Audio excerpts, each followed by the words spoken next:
Yang, thank you very much. Former Governor Rod Blagojevich is here for an exclusive interview. Governor, good morning to you. Good morning. Let's start by talking about where things stand today. You were once one of the most powerful politicians in this country, the governor of Illinois. At one point you had ambitions to become president. As of today, you're out of a job. Your political future looks like it is dead, and you are now a convicted felon. Do you take any responsibility with what's become of you?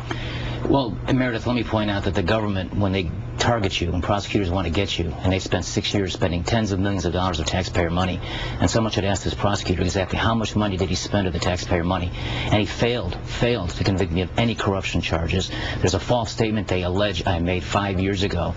That isn't true. I did not lie to the FBI. We're going to appeal that. Well, the jury did convict you. Well, we're going to appeal that, and I should point out, we didn't put a defense on. My lawyers were very certain that the government failed to prove any corruption. So you take no responsibility then, Governor, for anything that's happened to you? Well, I would say that looking back, if I could change some things... what would you change? Well, certain people that I put faith in and trusted, advisors and different people.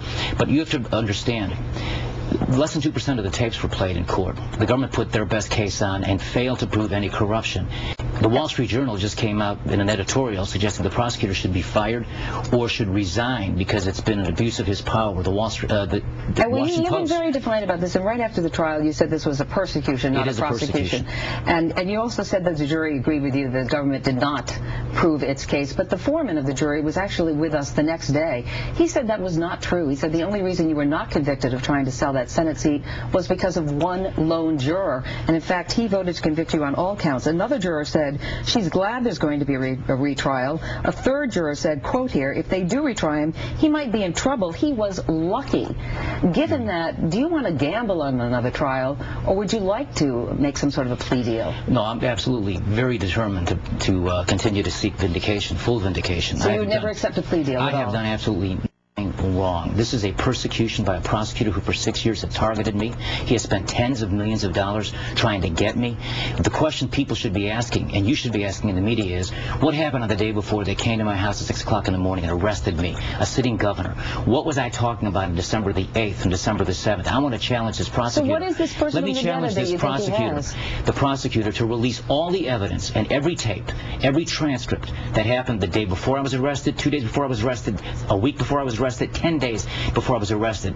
This trial, we put no defense on, and they failed to prove any corruption charges. But is it sobering when you see that the main charge that you tried to sell that U.S. Senate seat 11-1 in favor of convicting you, that has got to be sobering for you? The fact of the matter is we didn't challenge it. There was no case that explained those conversations. And let me point this out.